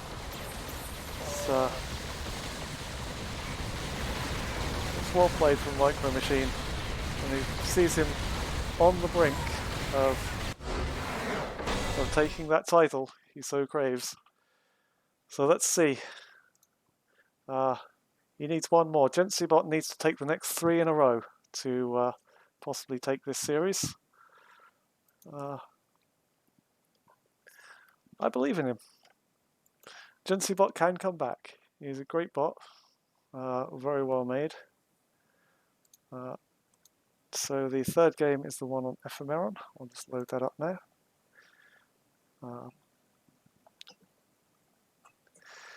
But yeah, I believe he can come back. yeah, I have faith in Gensi Bot.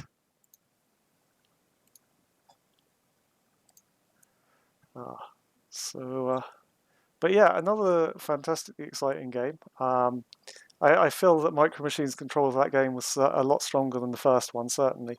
But I think a lot of it has to do with the map.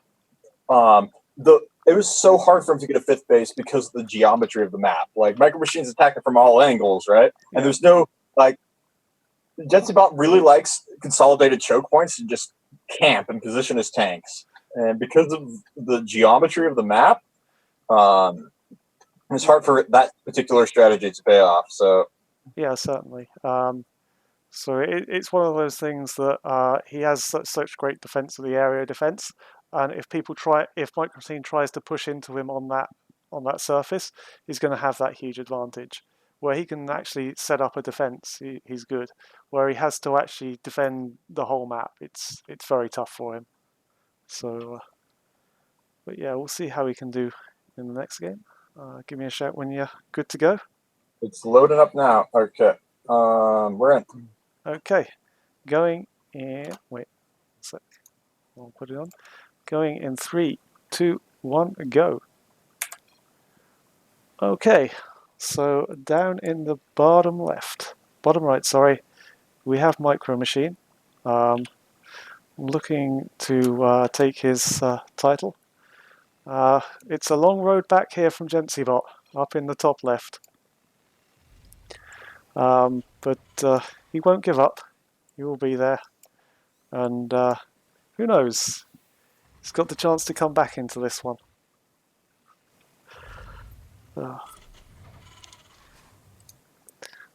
So the proxy is being built here from Micro Machine. Quite a close proxy, this one. I've noticed a few of the other maps, he tends to build them a bit further away, but this one, very close in. Yeah. Kind of nice. I think this is a shorter distance to get the SCV down.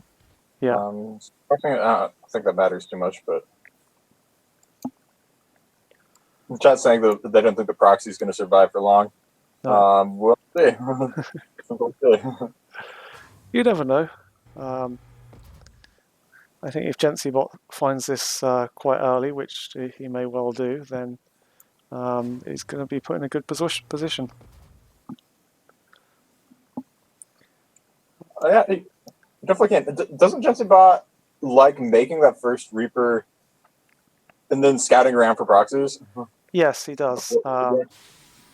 So he's building the Reaper now. The Reaper is slightly ahead for Micro Machine, so it's probably going to arrive before the Reaper from Gensi is quite ready.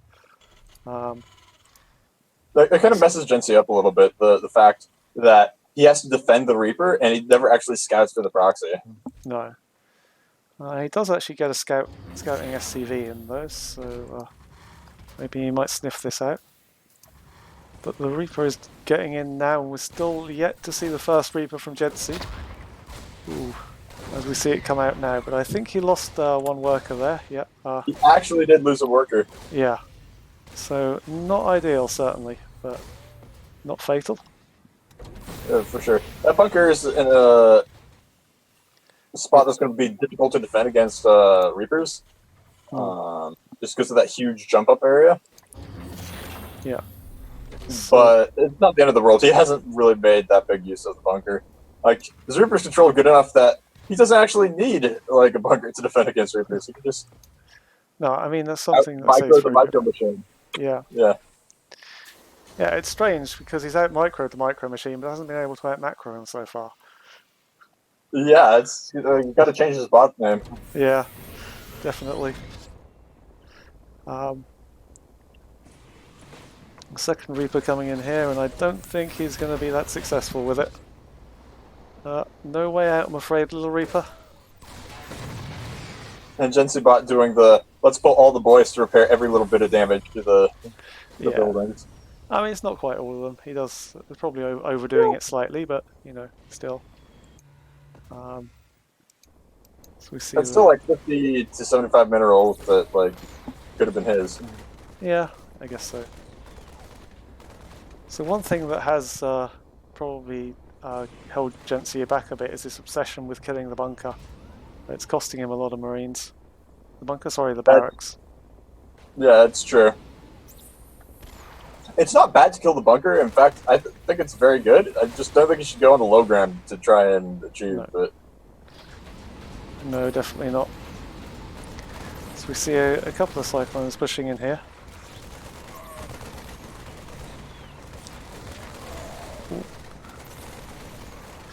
He's losing more Marines than like he probably should in this one, definitely. First tanks up. Yeah. Yeah, the last game I was really worried for him because when the Banshee came across the map, he was really low on Marines. I was worried the Banshee was going to do some serious damage. I think he got a Raven out pretty early though, so that's all good. It's what he's going for now. For sure, the Raven helps you see the Banshee. You can always disable it with that as well. That's true. Disable definitely is something I always forget about. Yeah, we'll see the Banshees coming in now. There we go, straight disabled.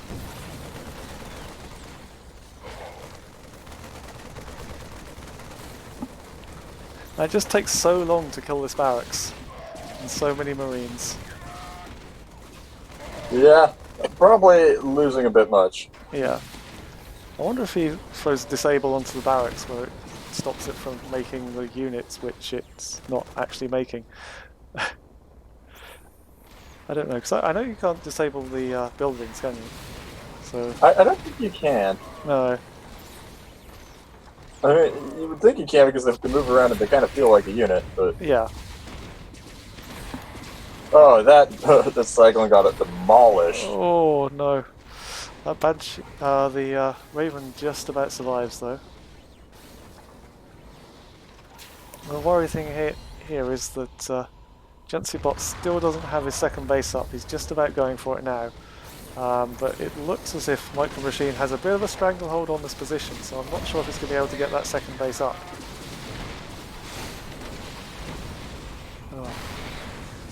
Oh, that's a bit of a issue. The Vikings following the Banshee around, but the Raven was just standing still, being repaired. Yeah, I think he got there in the end. But it is losing a serious amount of workers here to this Banshee. Micro Machine lost a tank to a Cyclone. Can Cyclones outrange tanks? Yeah. Oh boy. If they lock on, they can, yes. Well, today I learned. That's not something that happens because you always lose the Cyclone before, like... Yeah. Well, I think so, yeah. I mean, it must be what happened because the tank didn't fire at the Cyclone, so... Wow. Yeah, normally you have to lock on first, and then as soon as you lock on, you can. But there goes the Raven, and this is looking very bad now for Gensi. Oh, this is not going the way he planned. It looks like a very dire situation now. Yeah, repairing 16 workers. the Vikings on the low ground isn't necessarily the best plan here. No. So he's just hemorrhaging workers here all the time. That's just 13 workers now. Oh wow. That's just 12, 11. What a performance from Micro Machine though, to take this out. Yeah, for sure. The best fences are kind of like balanced with the edge of the knife, Yeah. where you barely hold and you're as greedy as possible. And it looks like Micro Machine was able to just barely crack through this game. Yeah. I think we'll see all of those Marines go down. And just down to 10 workers. And it's just literally waiting for that famous Micro Machine death blow. It's a bit of a slow grind. It's not like a big Gensi death knockout. It's just, I'm going to pick out you with 1,000 basic deaths. Yeah. And we see the last of the workers here from Gensi coming down onto this low ground. He's got to repair that command center, man. It's in danger. Still in great. Lose it. That's okay. He can mine with the mules. He's not even attacking it. He's going to pick up that tank there, which is the last vestige of defense from Gensi. But you know what? It's the final. It's the final game. Let's play this one out. Let's see it to the finish. Yeah. I'm sure it won't be too long now. It's so sad. It's so sad. Gensi put up such a good fight in the first two games. This third game, I'm sure he'll be bitterly disappointed. 20 seconds, you can land a mule. You can land a mule and repair the command center. Not gonna happen, I'm afraid. I think Micro Machine is just gonna throw more units at this now. 4 seconds, 6 seconds. 5, 4, 3, 2, 1. Okay, land a mule. Land a mule. No, use it as a scan. He could use it as a scan. It would be the first time Gensi got us in Micro Machine's base the entire series. Yeah. He's not dropping the mule. Thought he cared about his building. Yeah. So there we have it. GG boys. Finally Micro Machine takes away an SC2AI Ladder Series title. Congratulations Micro Machine. Gensi bot, fantastic bot. One of the best we've ever seen. But just wasn't a match for Micro Machine on this occasion. Done fantastically well. It almost was. Like, yeah. Those games were close. If So Gensi bot took 1-2 more bases in those earlier games, Micro Machine would have been done for. And there we have it. Confirmed at last. Congratulations, Raf Unusual. You're our champions. $250 first prize, and the title and the trophy are all on their way to you guys. Congratulations. GensiBot second place, $150 second place prize. Congratulations. All the entrants into the tournament will get like a special prize T-shirt and commemorative pack for them. So, and that concludes our tournament. Congratulations all the bots that made it. We've had some fantastic games, and the first game of the final was as I says, absolutely epic. It was amazing. No words for that, guys. GG. Yeah, that first game is something else. Yeah, definitely our favorite game. But yeah, so nothing left to do. Thank you very much, everyone, for joining in. Thank you, Doctor, for providing the expert commentary right there. And we'll see you all next season. So a bit of information about the tournaments for next season. So as you may have read, we're changing the format slightly. We're going to be doing a full-on week series, so it's going to be 11 weeks long. Each week, the bots will play each other 3 times, and the winner of every week, or the first 2 bots finishing every week, will get a position in the tournament. On top of that, the top 4 bots from the final week will get a position in the tournament, and the top 4 bots for the overall ladder will be allowed into the tournament. So that's the format for next season. It'll all be starting on the on the weekend of the 22nd of February. So the deadline for the bots to take part will be the previous Wednesday, which will be the 19th of February. So make sure you're all ready, and I hope you've been inspired to make lots of bots for that tournament. So is Beyond JR coming back? He might. We'll see. Awesome. I'm still wanting to work on that imitation learning, but I could just write him back up. See how he does. Well, one thing's for sure, I'm sure both GentsyBot and Micro Machine will be there waiting to take on any challenges. They are going to destroy us. You don't know, and there's more to come. So we got our work cut out for us, at least. Definitely. At least there's a target there to aim for, so that's all good. But yeah, so thank you once again, everyone, for joining us. It's been a fantastic season, and we'll see you all next season. Thank you. Goodbye.